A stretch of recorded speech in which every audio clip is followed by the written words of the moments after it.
Good morning Hey, and what's happy up? birthday, So, Brandon. hey, Thank you.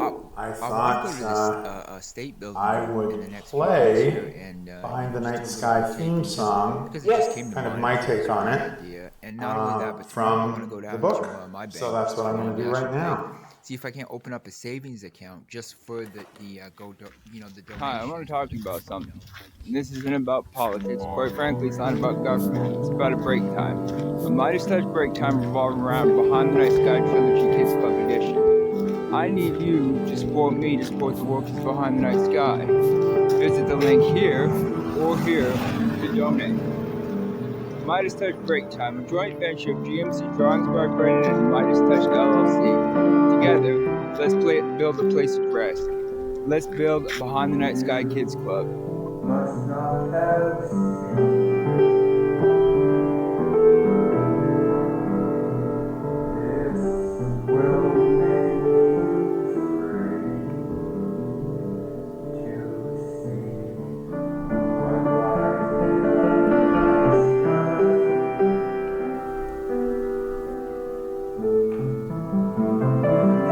Now I see what truly lies behind the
need to know, but I am too young to know.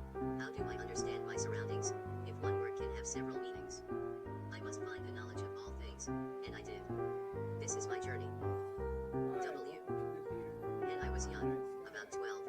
I started Northdale Middle School. My mom and dad had just bought a small house in a small town.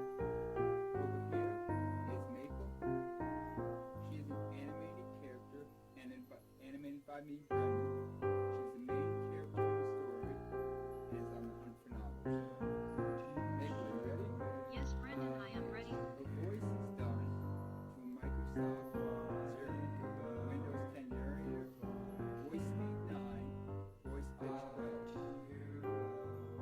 You will not see me rush on the story, but I will play one song with the lovely Maple Bow, that is, if Maple will let me. Maple, you Yes, I do. Is it the one we practiced? Okay, here we go. As I sit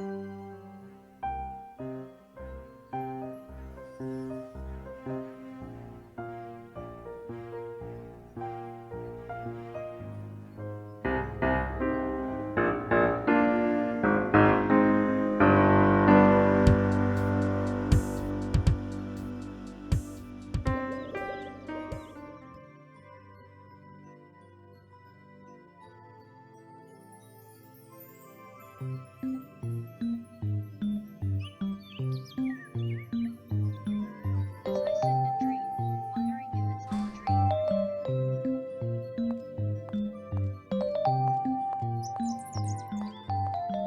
If I am up to hiding, I So we begin to make cry. believe, until the small substance of our make-believing appears, sort of like dust particles, but are mind power particles, and that truly brings to life the saying, you are what you eat. After that statement, it was the only answer that I thought you wanted to hear. Virtual reality rules. I'm going to get to the bottom of how things work, the absolute, of mind power particles. Bam, are you with me? We should start at school. Bam cleverly added, possibly a virtual reality school, one that can burn to the ground, yet that with a file, can instantly be restored the next morning. We will start at school. The next day, Bam introduced me to a girl named Alice, and an older boy named Brenda. Alice studied art, Brendon studied humanities. Alice was nice and outgoing, Brendon was nature-caring and picked up on the smallest of detail. I, over time, at some point, asked Brendon why he was involved in his work. His answer was, everything has a purpose, even down to the lint on your clothing. I asked, what purpose? He said, everything is loved, cared about, even the lint. Consider if it was not, there would be many more viruses. That is why I care so heavily about tiny substances such as lint, because I do not want to get sick. Trust me, it is a particularly important study. If I make friends with such teeniness, I heal myself. Their purpose is to stay invisible, he mumbles and began to laugh. I did not get it at first, but I liked the guy, and so did Bam. That summer was great. I took Alice and Brendon to meet the sheriff, in hopes he would take them tubing. I can still remember the day when Brendon and I were holding onto the back of the tube going about 40 miles an hour when Brendon yelled, let's let go, and so I did. We hit the water so hard. When we came to, Brendon swam over to me, and said, wasn't that fun? Yes, I said. The situation reminded me to let go of things in life, hard concepts, hard relationships, let life be life, and have fun. Brendon said, let's do it again, and have some more fun. I laughed as the boat came around to pick us up. That summer my parents thought it would be fun for us younger people, to have our own rented cabin on the lake. They rented one. They could not afford much, but they could afford a good time. All that summer Bam, Alice, Brendon, and I spent our nights in the cabin. We did a lot of things in the cabin, such as play cards, video games, watch television, and on some of the colder nights we would light a fire. On one of those days in the middle of summer, Bam was reading a book. Bam's parents were extremely poor and could not afford much, which caused Bam to grow up reading a lot.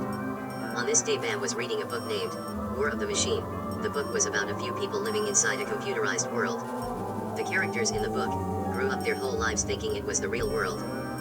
As Bam was finishing up the book, he turned around to Brendon and said, that was an awesome book. He started explaining War of the Machine to us. A couple of kids get into a lot of trouble once the computer finds them in its system. They hid from the machine their whole lives, from the eyes of authorities. They could, because their minds were set to the real world. They thought it was the real world. They themselves did not know they were running from the law of the machine. Bam, and asked the question if we thought such could be reality. I said, Bam, that idea is sort of screwed up, because what if the machine finds you, and you wake up to find a horrible reality, that you were never loved, nobody cares, in fact the authorities were sort of out to punish you. That could be horrible, a horrible nightmare. I have such thoughts, and they terrify me. Like as if I could be running from some bigger reality. I never thought Bam would be deep into stuff like that, but him, like me, in his spare time went deep into the mystery of the Earth. Bam and I were trying to gain as much information about the reality, of the knowledge of the Earth as possible. I was happy to see Bam doing so, as well as happy that he joined me on this massive treasure hunt.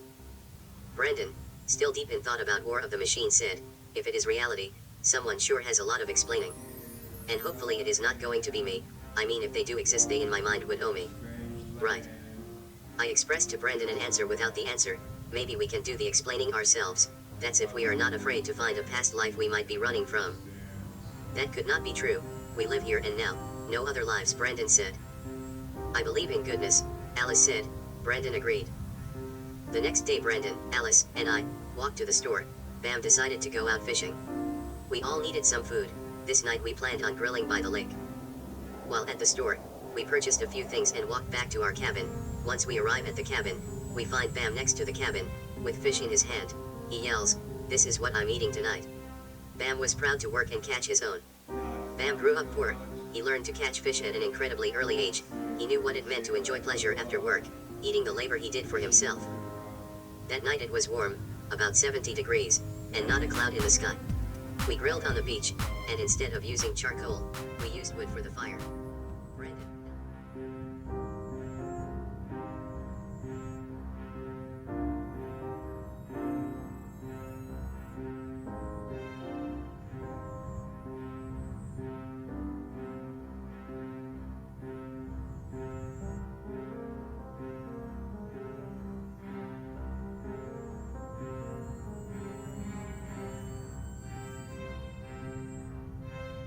I do not understand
strange fruit. The men looked at one another as they examined the strange-looking fruit. Max said, "I've never seen fruit like this."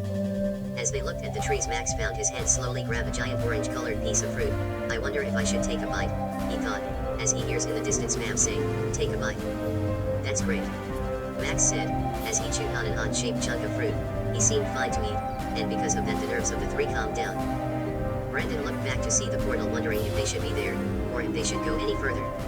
The smell of the air had them wondering what this strange place was. The garden seemed as if it was planted by something foreign to the earth, possibly a creature that was stronger than the three men. Bird calls could be heard throughout the forest, as the men explored. Max was eating the fruit. The watery sound of each bite made Mam hungry, very hungry. The hunger drove him to quickly grab a piece of fruit and stuff it in his mouth. Brendon noticed and said, "That is the biggest cherry I have ever seen in my life." Noticing Mam bite into the juicy cherry fruit, juice sprayed everywhere. All became hungry and ate. After all was full, the smell in the air caught up with the men and caused them not to talk much. The smell in the air was not of the earth and was very heavy, which caused their blood streams to slow down. Brendon said, "My parents said, the playful earth smell is due to global warming, too much gasoline being burned." His father explained to him, "So we are in a place that is greater, in my opinion, than the earth, greater being more powerful." As the men slowly walked deeper into the garden, they began to sweat. The air was hot and humid. They pushed through the foliage of the strange vegetation. Brendon quietly mumbled, "What is this place?" as he looked at stones which appeared to be done by another person. Mam said, "This wasn't here when we came through the first time." Max, quick to answer, said, "Maybe the spacemen redirected the portal." Mam said, "Maybe they didn't expect us to go through a second time." Brendon had to find answers for himself. He needed to stay, and quickly jumped at the chance to make an excuse to go further, explaining to the others that they were embarking on a great mission. As he put his hand to move a branch from his view, he could see what appeared to be a half-clothed girl. It did not appear to be a child, but a woman, a young woman. She was hiding in the foliage. "Quiet," Brendon said. "We don't want to scare her." Brendon felt the need to communicate and said hello. The lady looked at the three men, and with a glow on her face, she walked toward the three men. She was beautiful. Her skin shined. She was exposing a lot because of the outfit she was wearing. Her skin radiated youth and health as a freshly painted house would, or a wild horse in a forest. As she walked toward us, she stuck out her hand and grabbed Brendon's, as to say, "Follow me." She was beautiful. Brendon immediately fell in love. Brown hair and blue eyes made Brendon smile like a child. The girl seemed to be a safe person, and the three did not sense any fear around her, but they could tell she was another type of creature. They walked with the girl as she led the way. Suddenly a waterfall came into view. The men could make out other girls sitting and playing next to the waterfall. They looked the same as the first, beautiful. The girls noticed the men walking and rushed toward them. One of the girls walked up to Brendon and said, "Hello, Brendon." Brendon said,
Jess is talking about coming back out of some sort of portal or something.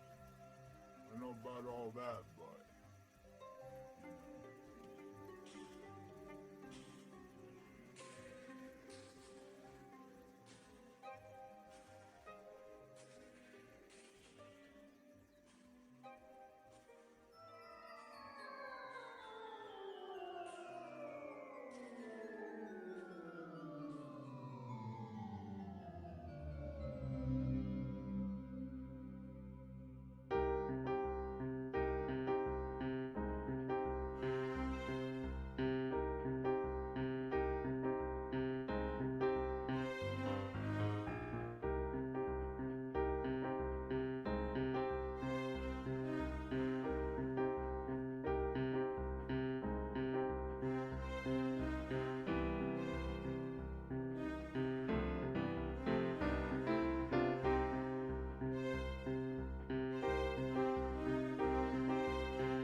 trusted whatever my mom had said and became a friend to the police. Now that I no longer am a child, I can see that in some places, police do not exist at all. I do not like evil people. Evil must be a threat to the world. It was not long until I was placed in public school. The first year I went to CC Elementary School, I was nervous. There was so many other children, but the teacher was nice as so many teachers are. The one thing I took out of 3rd grade was what my new best friend told me. He said, if we go into the woods, and don't come back, we die. He said this, because I told him my plan on leaving my home for a while, and build a treehouse that my parents would not let me build. To my ears he was telling the truth, and not soon after I noticed other things that could kill me, cars, things under the bathroom sink, falls, and people. I asked Luke, my new best friend, what we should do about it. His response was, that's how life goes, people are born to die, but not only die, they run from it as well. I always loved Luke, we were best friends, until he had to move. That made me heartless, so when I moved to Vermont, I was glad to have met Bam. I knew Alice wanted me to study until I found a solution to the wall that separated Orion and the Earth as well as Alice from me. What happened to Luke? If he had not told me about the woods, I most likely would not be alive right now. Luke was sort of like a war hero. I wonder where he is. I embraced that part of the Earth. Is Luke out there? Even if Luke is out there, would he now be alive, or is there such a lot? I knew I loved Alice and had to break down a wall, so I considered and wrote it down. Luke taught me something about the Earth, and that had become me, and that me was gravity per se. I write down things that would make Luke and the Earth creditable for the sake of Luke as well as others experiencing my truth. There is a science to the flight to an airplane. There are laws to the physical universe. The science to an airplane is creditable. Just try sticking your hand out of a fast-moving car in the wind. With that structure, the hand flies. If the Earth or the substance within the Earth was a lie, this would not happen. Growing up, I studied such things, such as a screw or the nut and bolt, the spiral pattern that makes up the screw. They hold objects together. There is not any further truth than the reality. Patterns make objects behave in such a way. People had spent much time and informed me who invented them, and where they come from, and all pointed to the truth. They pointed to the Earth being shaped by someone who had known about the bad things. If the city were part, then why would they want my vote? Why should I lose the Earth? My thoughts started to race. I could suddenly recall other things I learned in school. For instance, war or pictures of weapons of war. They could have been lying, I say to myself.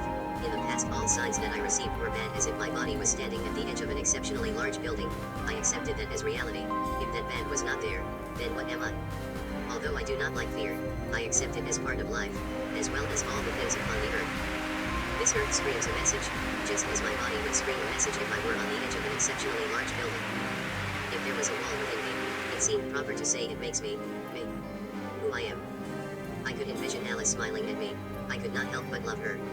I continued to write and think these things that had built the wall, but now wondered if it should be destroyed. I remembered being 12 and my father was watching the television. He would always turn on the news at 5 o'clock. He would say he wanted to catch up with the world.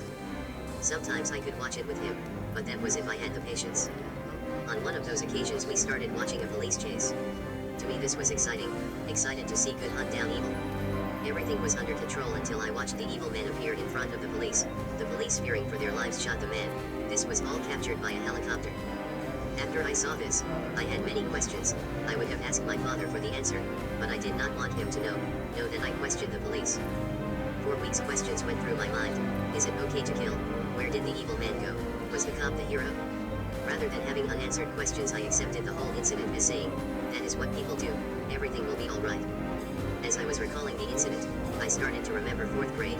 Our teacher Ms. Lee had a police officer come to class. He introduced himself as Sergeant Mitch Michaels. He was going to talk to the class. As he was talking, I could sense goodness and I knew that he was a good man. Whatever he said is right. One of the 4th graders asked him if he ever got shot. Cops are always in the way of danger, that's why we have guns, to protect ourselves, Mr. Michaels said. Guns, or, they were part of life. If they were not, then this blue-eyed good-looking cop was lying to us. He would not lie, not to us. The teacher had us write a letter to the cop after he left the classroom, something that would express our appreciation. I cannot remember exactly what I wrote, but it was something like, you are a good man, I hate evil like you. He was one of my many heroes. To this day when I look at Gabriel, I can see the look in her face, the look of a cop, now wondering if I lied about being her father. The Earth, the light, and my surroundings would say that I would be lying. My truth is like a river project I did in 7th grade. Our teacher thought it would be good for us 7th graders to learn about rivers. There are several types of rivers, fast-moving rivers, winding rivers, sleepy rivers, etc. for us to have had that experience and to learn, the first thing we did with the teacher was bring in a large wooden box. We put sand in the box, and put our sand box on the science table. One end of the box was raised higher than the other to simulate the flow of a river. We took some water and placed it at the top of the pretend river. It flowed down towards gravity. We then lowered the box to make a slower stream or raised it to make a faster moving stream. Depending on the gravity, or rather the raising of the box, it would change the river type, whether winding, fast moving, and or sleepy, and that is how the rivers upon the earth work. I accepted that as the truth. I thought I knew how children came into this world, but I did not. I did not bring Gabriel into this world. As I was thinking, I wondered what the truth was. I knew within my truth I didn't have all the answers. I could not explain who created the universe and how far in each direction does it go. All I knew was Orion. I had to think hard about Orion. They said something about the light, that the universe that I see is no longer there, that it had died. The star's light may be shining, but as a corpse. Within the city they designed a habitation for life but could not help the fact that on the outside it appears dead, but within its enclosure it is full of life to them, and to the earth it is lit with stars, looking lifelike. They also said they could not contain the light, which to me meant an evolving universe. If the city was telling the truth, then there are two truths. One truth is the universe is alive, our perception now, and the other is that it is dead, our perception in the future without Orion. When I thought deep enough, there was not a lie, so I had to pick one. Did I want to live in the past light, or did I want to live in the present light? I considered my childhood dream. After Mr. Michaels, the cop, talked with us, I had a sense of goodness and thought to myself that I could live on the earth, because he existed. I began to dream of my future. I wanted to play the piano. I wanted an old upright piano, one that I could use and tune. I wanted that piano in an old country house, with a wife that could cook. She would be cooking dinner or jam. I wanted kids and I wanted them to play the piano as well. I wanted 4 kids and I wanted all of them homeschooled. My wife and I would live on a small farm and never have to work outside of the home. My children could grow up and do the same thing. That was the dream at the time. I had not thought about that in years. Ever since the strange things started happening with cell phones, I gave up on my dreams, hoping to discover possibly death. Now that I reflect on the dream, I wondered how I ever thought it was possible to live on the earth without all the answers, without the problems facing the earth solved. Maybe Orion is the solution. I began to dream of Alice and our life behind the night sky. What if I am losing my life? There can only be one dream. I could not fail. Alice, she was convinced Gabriel was mine. I put that love deep within my heart. Even if Orion is a lie, living with Alice and the love between us could not be fake. Maybe playing along with Orion is real. People say to follow the signs. I figured they were talking about a stop sign, a material sign that stood out. In my freshman year at high school, I looked up into the night sky and tried to communicate with the sign. That would be the light my friends and I saw. Although the earth rejected the sign and I would have to wonder why it did reject it, making it appear as a military flare. The strange thing about the military flares was that it was over a lake. Something not possible. I was giving a sign, and not only to me, but to the earth. The earth must be programmed by some sort of law, because the earth would have picked up on Bam's bedroom as a reality. I picked up my head from writing, looked at the clock. It was now 3 in the morning. I glanced back down at my writings and gave strong thought to the earth being programmed with limitations. Asterisk. I wrote everything down. Good. Alice will be up soon, and I can hand her a report. I walked over to the cupboard and made a vanilla cappuccino. Once finished, I took it outside. It was a cool night, about 65 degrees, and decided to get another drink, but this time it would be coffee, and I would get it at the gas station. The gas station was not far away, about 2 miles. I walked. It was a very silent night and I was hoping no one would notice me out there. I walked into the gas station and went straight for the coffee. I got to the counter and gave the cashier a $5 bill. The cashier said, "Don't worry about it. A man just came in and paid for it. He is standing outside." "Thanks," I said to the cashier, wondering who would pay for my coffee. Outside I could see who it was. It was Mike, the man who I went swimming with the other night. "I was at the paper mill the day the machine exploded," Mike said, as I walked out of the front door of the store. I was shocked to hear those words. I stumbled in my mind to express what I was thinking. Mike started to explain what had happened. Before I could say anything, he got into his car and left. I walked back to my apartment shocked. What could that mean? It felt like seconds before I got home. I opened the door and glanced at the clock. It was now 5. Alice heard the door open and began to wake up. "Good morning. Did you just get in?" she asked. I went out for a coffee, but that's not all that I did. I was up all night writing about the wall, I explained. I grabbed my notebook and started to read. 9. The revelation. Oh. And the second day of July my landline phone rang. I always get a landline despite the cell phone because the cell phone seemed unstable in the early 2000s. The technology was just introduced into society. Hello, I said. Honey, it's your mom. Your grandpa Jed is having a 4th of July party. There is going to be fireworks, a pig/bean roast and a lot of friends and family. He wants you and Alice there and whoever you want to bring. I will be there and tell Grandpa Jed I'm bringing some friends, I said, right before I hung up the phone. I looked at Alice as she sat on the couch doing some paperwork. My grandpa is having a party on the 4th and wants you and I to be there. We can bring other people too, I said. That sounds awesome, Alice replied. After Alice's heart attack, she could not return to work, and now was filing for unemployment. The pet store owner did not want the responsibility for any problem that could occur, but would make an exception.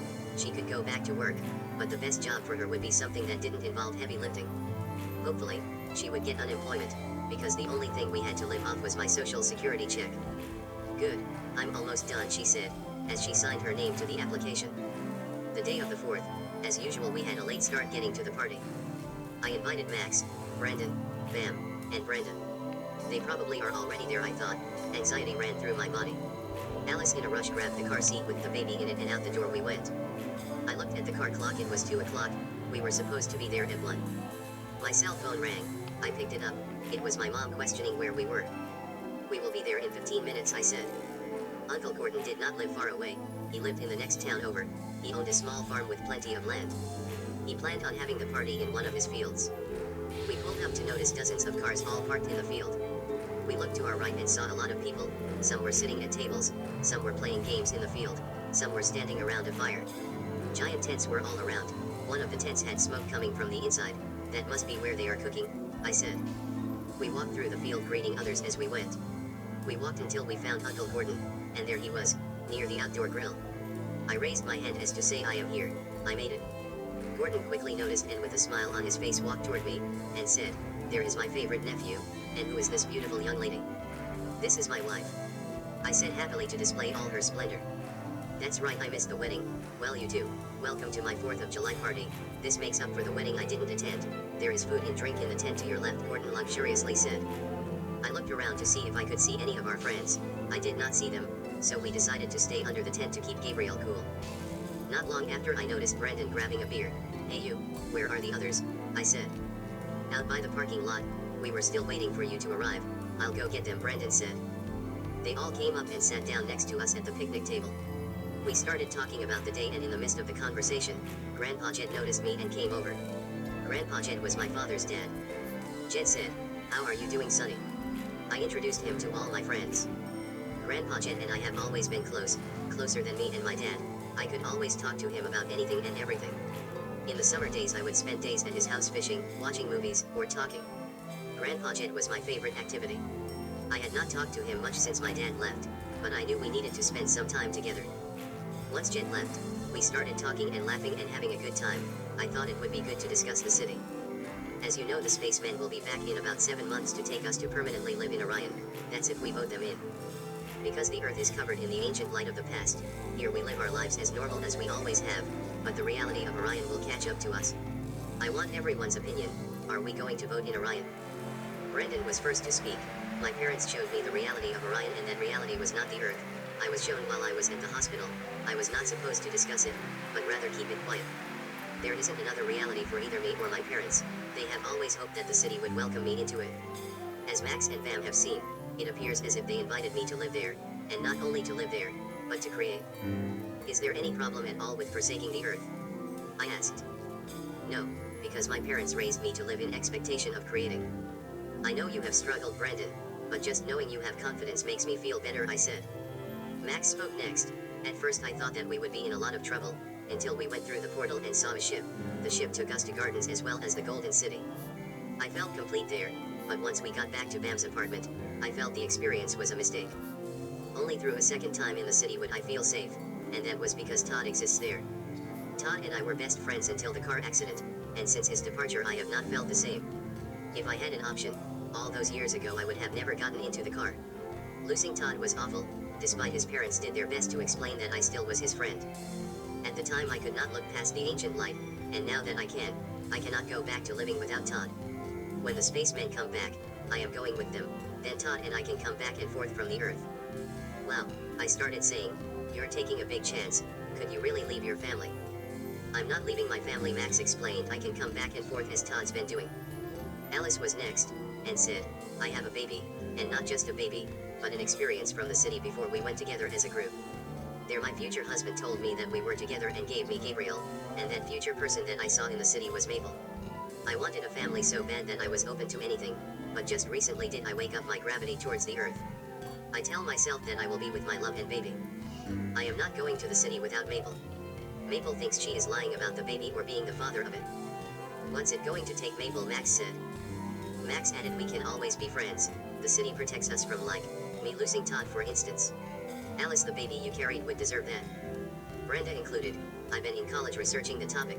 It appears that civilizations around the world had to bend the laws of the earth just to discuss the matter. It's as if everyone knew about Orion, but had to keep it a secret. I dug deep in old textbooks and my conclusion that the earth is one big conspiracy, all meant for what? I could not figure that out, but I know that when the spacemen come back, I am going with them. The earth just is not the earth if Orion is the destination. Even if we all got educated so that we could secretly discuss the purpose of the earth, that still is not absolute. I need to be in the absolute reality, not a disguise for something else. I'm scared, but it's the only way. Alice said, we still have 7 months. We should spend that time wisely. What about you, Bam? Any thoughts? Max said, I'm going with the majority. I can't live without my friends. But let me remind you, my parents are still in the fight to cover up Orion. There are others who are like that. We must be quiet and wise. No one outside our group should know about this. Bam's right, I said. And continued speaking, I think that if we went, we're going to be in a whole different environment.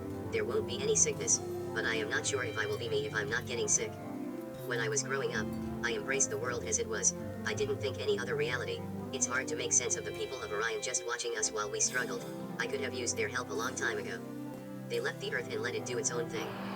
I took responsibility for the earth, and I would have a hard time handing over to people that just watched. They watched Max as Todd went out of his life, and that's just a tip of the iceberg. Right now, I am focusing on Alice. Deep down I want to live the life she described, what she saw seeing from within the future. Ever since Gabriel was born, I have been living in a dream. I have all new emotions. But I still hurt when I consider that I'm living a lie, although there is not anyone that can take away who I am, and even if they could, would I want them to? Alice looked at me. I could see compassion in her eyes as if she were saying thousands of words at one time. We remain friends whose bond can't be broken. Majority rules. As for now, we go to the city, I said, hiding what I was going to do. But before we go, I want to study some more before I or my friends give a vote, I said, buying a little more time. Brendon asked, did anyone catch why the earth was abandoned? Brendon, according to what I heard while in the city, a long time ago when the universe was evolving and the stars of each habitable place was still shining, the creatures of the universe started capturing the elements, and not just the elements, but the very light of the elements. They would use the power of a negative charge to capture the elements. They would categorize them and give it its rightful place within the universe. Once all the elements were collected and became a city, that would be the city of Orion.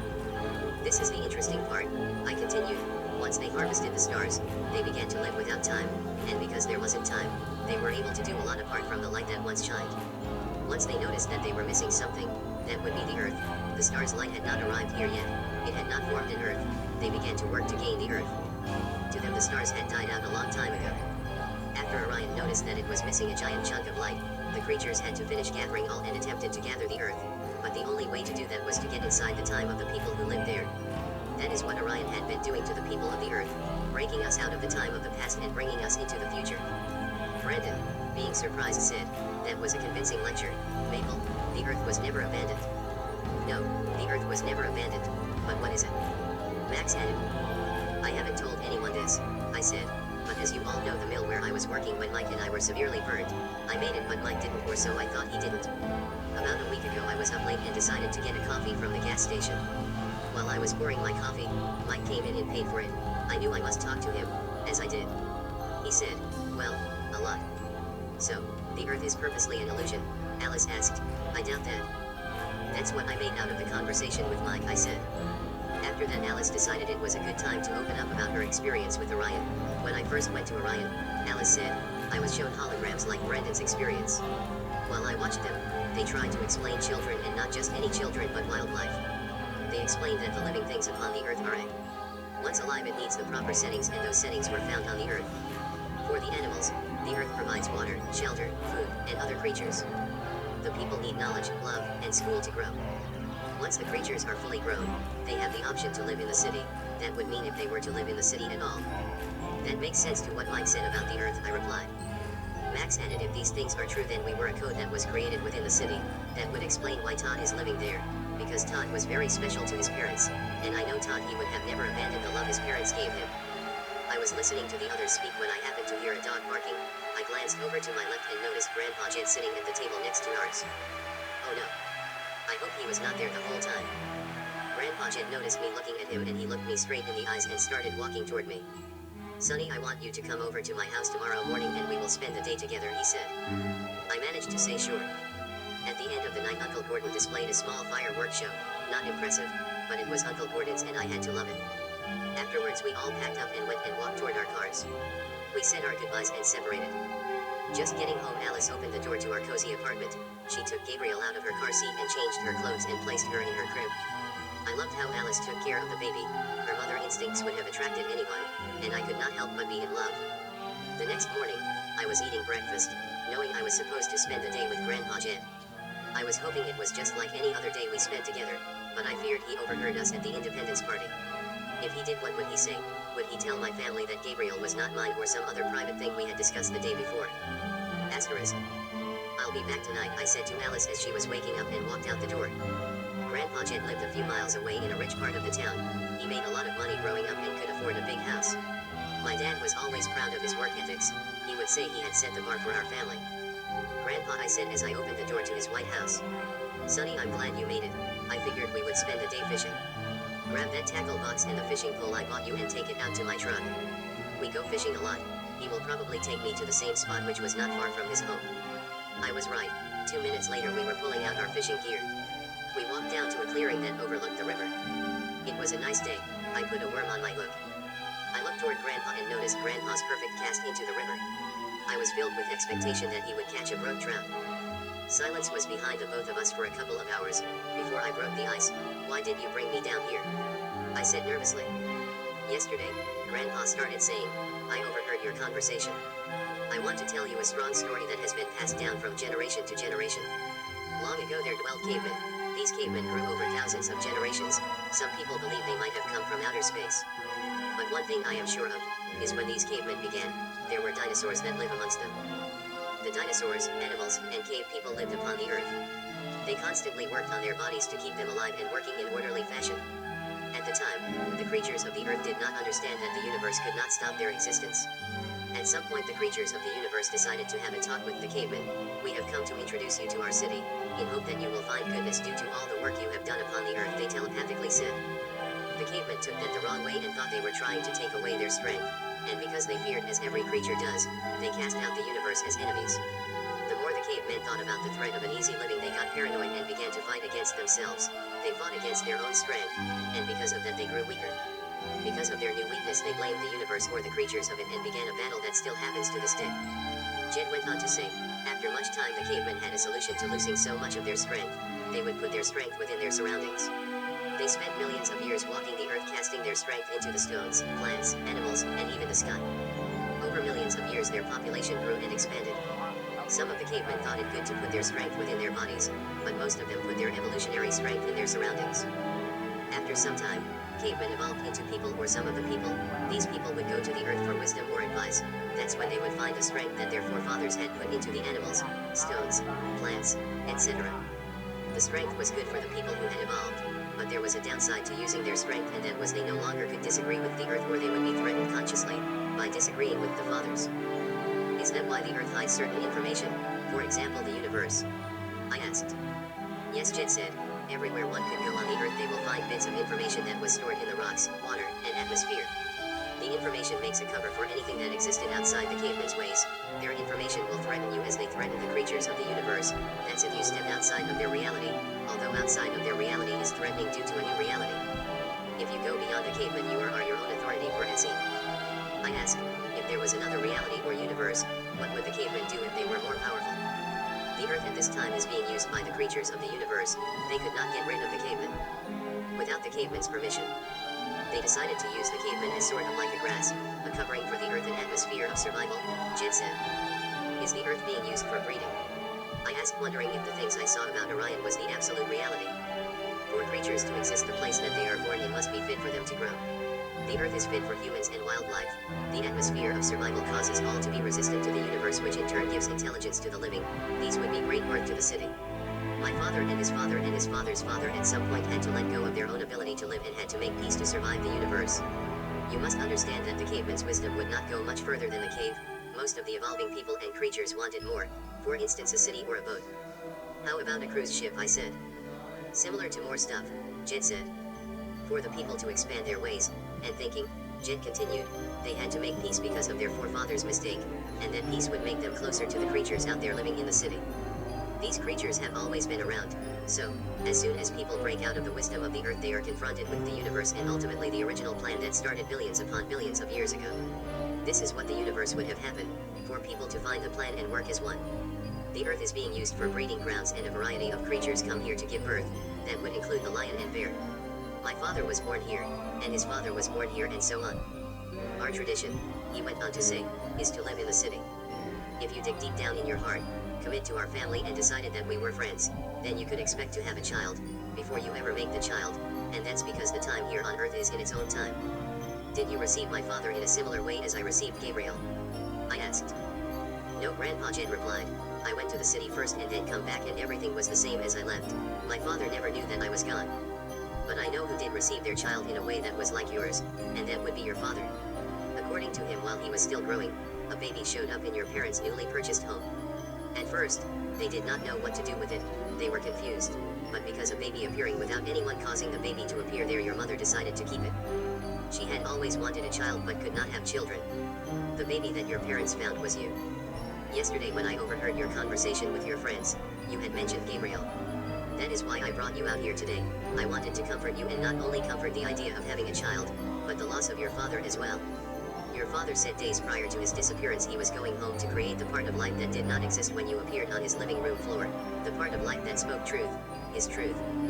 You have an option to live in the city, Jed continued, you and your friends, and if you don't go you will be as your father, never knowing if the child you raise is yours. That's why he had to leave, to know that he had his truth. He would want the same for you. The only reason I am upon the earth is to make sure your father got to his destination, but now, I see you, missing some of the best moments in life. I want you to know and love Gabriel as yours. You must go to the city. Afterwards we can all come back and play a family, a rich family. As the conversation was ending, I felt a pull on my line. I have a fish, I said. I pulled and sure enough it was a fish. I fought it and slowly reeled in an 18-inch brown trout. The day had come to an end, and my grandpa drove me to my car. I love you, Grandpa, I said, as I got into my car and went home. 10. Light behind the night sky. I said, I have to get my mom something special as I walked through the aisles of the big box store. There were so many things I could choose from. How about this candle set, Alice said as she pointed to one of the shelves. If it's from you she will love it. As she was saying this I was thinking about what I got Alice. I knew that I wanted to get her something special. Before we went to Orion, we would leave in 2 months. This would be our last Christmas before we were citizens of Orion. Snow was coming and so we hurried up the selection process and I agreed to settle for whatever she thought best. Your mom will love the candle set, Alice said as we pulled onto the highway. I hope so. This will be our last Christmas together as children. These moments have to be perfect, and my mom must know. She must discover in such a way that she won't stop us, I said. Within what seemed to be minutes we got home and rushed into our apartment eager to wrap presents. We had tonight to get Christmas ready before Gabriel came back from my mom's. With Christmas music playing, Alice prepared Christmas Eve dinner. I wrapped the presents. Winter Wonder played on the radio as snow began to fall. Our apartment was filled with the aroma of baked apple pie and ham. Alice was wonderful at baking. Whatever she did in the kitchen was always my favorite. I had to wonder if these moments would be always exciting if what the spacemen offered us was not offered. They told us that we would be permanently together, separate but together, sort of like a soulmate. I wish I were there right now. I could solve some of the most important questions running through my mind. I looked down into the shopping bag and pulled out a framed painting I was giving to Grandpa Jed. On the painting were the words "Family is forever." That is fitting, I thought. Our family will always be. Thinking about the last visit with Grandpa, I was filled with joy. I could not wait to give this to him, but this would be the last time I would see him as a child. After this I would have sealed for myself the truth of Gabriel, which takes a long time. Once I come back, I will have changed, but on the earth as well as in Grandpa's body will not have changed. Gabriel will not have changed either. She will still be 1 year old. For Alice and I, billions upon billions of years will have passed, but on the earth when we return it will be the same, unless the whole family does what Jed said and live as a rich family, possibly in a whole different time, maybe even the times of very few living on the earth. That is if all makes it possible. Thinking on this stuff was exciting, but I had questions. I was still on the earth and I had to wonder if my father was going to come back to the earth. I tried to tell myself that I would not be here if he wasn't going to help raise Gabriel, but in the light of the earth I could not feel as good as I could have if I were in the city. I had 2 months left and then reality will be my life. I will be okay. Dinner's ready, Alice said from the kitchen. I walked into the kitchen happy to smell baked ham with pineapples. I was hungry. I sat down gladly, thanked Alice, told her she was wonderful, and began to gather my plate. That night after supper and all the Christmas duties were done, I laid next to Alice, her head resting on my shoulder. This will always be like this, love between me and Alice. I knew a few good things about living and one of these was Alice. I got sleepy and fell asleep. Asterisk. Merry Christmas, I said as I opened the door to my mother's house. Kids were already there waiting to open their presents. I showed off the big bag of presents I was holding, hoping to excite the kids. Maple, let us open ours now, the kids said. I caved in and started handing out the presents. Hugs and kisses I got from the children and I loved every moment of them. I left Grandpa Jed's present under the tree. Once he noticed it, he opened it and yelled across the room and said, "Isn't that the truth?" I walked over to him and took a seat next to his, hoping no one else would hear our conversation. I said, "After you told me how I came to be and other great things, I could not help but want to give you this gift. But I leave in 2 months, how will I find you in the city?" Grandpa Jed tipped his chair back and said, "I am glad you asked. There are laws in Orion, laws like not allowing others to enter the home occupied by the owner, so obviously that is not a possibility, but there are places that we can get together. They are like the earth. We can have family gatherings in such places. My father takes me to such places, places to fish or hike. There are public beaches, mountains, and whole worlds waiting for us to explore. I have not mentioned this to you, but in the city I have a job. I grow apples in the mountains of APK, but not through old matter that exists but fresh matter, fresh from the love I give it. I grow some of the best apples around, or at least some say so. I go to the mountains of APK every 50 years. I asked, why don't you grow the apples in your own estate instead of the mountains? If I grow them for APK, I feel like I'm part of the bigger picture, creating love for my fellow man. It's a loving thing to do. Plus I have 200 children and want to set for them a good example. I have been in that city for a long time, more time than you can count. I bet you originally thought I was 70. Everyone who sees me on the earth thinks so. The earth does that age thing. The cavemen learned about people their own way and shared it with the surrounding environment until it appeared to be the truth of the people. If something taught you Maple, you must get rid of the knowledge. I am trillions upon trillions of years old, and everybody in the city treats me like I'm a beginner. Grandpa explained. Grandpa and I talked most of the day as the family came up to us to wish us a Merry Christmas. Soon it was dinner, and afterwards I knew that I must tell my mother my intentions and question her about her dealings with Orion.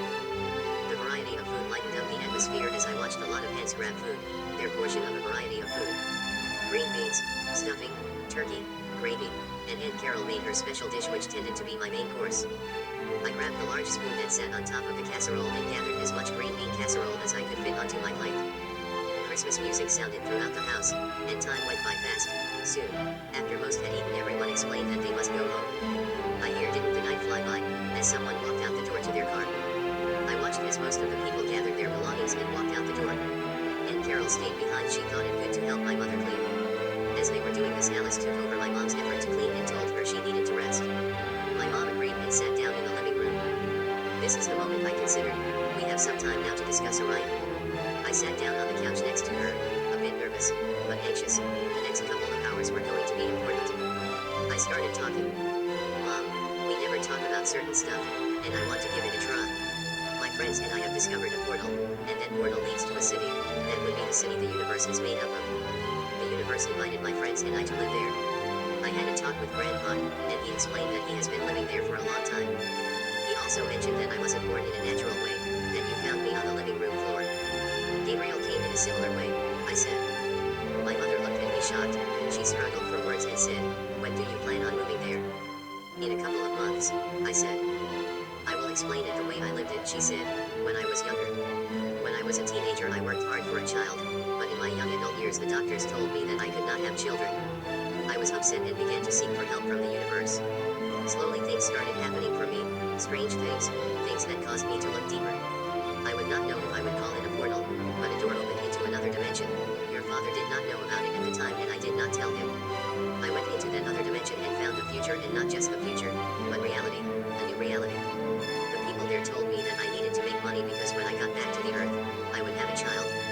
in Orion until I had enough money. I did not see your father the whole time I made the money to take care of you, but one thing I did know was your father had to at some point work for your life to exist, for the truth that you were ours, that in truth you were our child, that you did not just appear thereby, who knows. I know what Jen has been saying, that your father went to Orion to establish our family as truth, as a family. I just hope that it is true. There is so much confusion in my mind, as if I have been on the earth for too long. I find it hard to accept that I made money at all. Once you turned 19 my money ran out and you appeared to have a child of your own. Like you I faked reality to stay on the earth with you. When you appeared on the living room floor as a baby, I had to convince your father to pretend you were ours. In response to her story I said, that is like Alice and I. Creatures that lived in the city explained to Alice that I had lived with Gabriel in the future. She immediately found herself to be with hopes of a child. She did not know what to say about that. So, when we were in Florida together, she convinced me to say the baby was mine. Through the experience I slowly fell in love with her. I knew I did not want to lie to everyone, but I loved her. The love was so intense that after a while I found myself proving the child was mine. As we spoke I started wondering how my mom would get back to the city. When I questioned her, she said they usually come and get me. They have throughout your whole life. This time I am wondering if it would be best if I go with you. Hopefully I will find your father there. Alice walked into the living room after cleaning and I said, I told her everything, about Gabriel and Orion as well as our plan on living there in a couple of months. Asterisk. Months passed quickly and the day came. Brandon, Max, Brendon, Bam, Alice, my mom, and I stood at the entrance to the portal. Are we ready? I said in a loud voice. We walked through the opening and within seconds all of us were in a room surrounded by wild vegetation. In the distance we saw the spacemen walking toward us. After we got an official place in Orion, the spacemen brought my mom home to be with Dad. Us kids went for the ride. We walked up to the gates of their estate. My dad quickly noticed and shouted Sonny. I ran up to him and gave him a big hug. I explained to him the money and house offered to Alice and I, that I am going to my new home to make home, and afterwards I wanted us all to go back to the same time on the earth and play rich family. He laughed and greatly welcomed the idea. Alice and I walked into our brand new house, making plans as we went. The spacemen thought Alice and I were a good investment and treated us to luxuries as well as millions of dollars. With that money we furnished our home. Soon we would be back on the earth raising Gabriel and helping her to see the light behind the night sky. Gabriel was truly our child. Alice says confident we will establish our lives as well as Gabriel's. Yes, Gabriel is ours. Perhaps the spacemen nor their city were bad. Alice walks close to me and gives me a comfortable hug. I love you, Maple, she says. The world behind the night sky is incredible, rich, and booming with activity. I know. Creatures built a city behind the night sky. They control the world below through giant cell phone towers. They have power over the very waves that make us. Mr. Ward was right. Waves coming from outer space is hot, behind the night sky. It was behind the sky. I say to Alice, it was behind, i.e. covered, grabbing her hand and walking into our several $million house that resided behind the night sky. The end. About the author. Brendon Holden, always having hidden his ability to create and specially to create for the public, worked slowly on the new and exciting book Behind the Night Sky. This book Behind the Night Sky is the joy of his heart. He has spent a considerable amount of time on his most favorable and valuable book Behind the Night Sky. Brendon Holden has written other books such as Smoking by the River and children's books titled Toby Learns Patience and Max the Juggler. He has expressed works of art in such books as Drawings by Brendon and Art. He is also author of The Game and 7th Grade Streets. It would be a delight to his heart that not only is his work enjoyed, but that society benefits from it as much as the creative ideas have benefited him.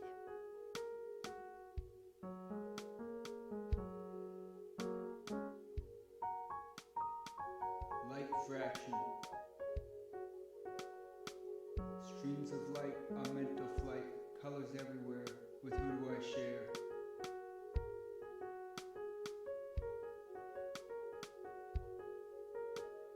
I hit one, I hit the sun. There is nothing, although none is done.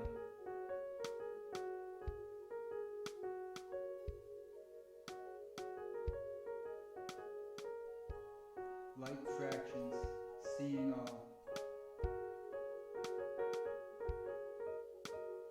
Light fracture, seeing all. Psychological pain, light fractions.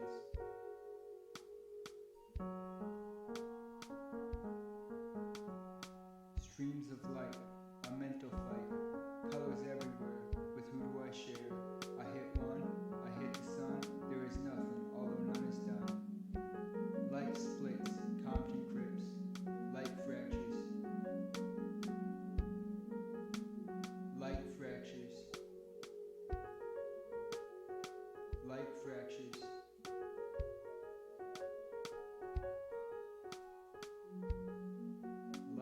adventures.